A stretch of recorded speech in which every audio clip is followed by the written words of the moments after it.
के विदेशिया विदेशी गैले लाले लाले मोजा पेने हो ललना हमारो विदेशिया विदेशी गैले उलटियो नाता किले पलट अपनी ताई राजा विदेशी गैला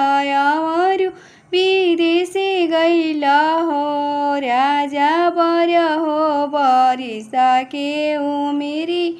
समैया कैसे कटी सा नैहरसी बाबा की बोलई नैहर चल जइहनो हो धनिया भैया के लइका खेलई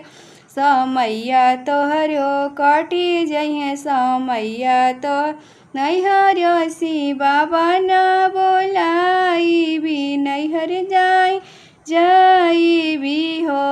राजा भैया के लइका ना खेलाई भी समैया हमारो कटी जइहे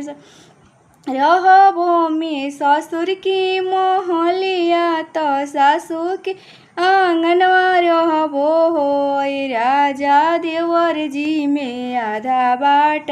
वाई भी समैया हमारो कटी जइहे सम भली कैलू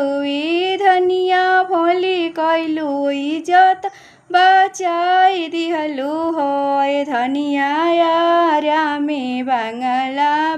नाई भी तो है के लेके रह भी तो है के लेके रह।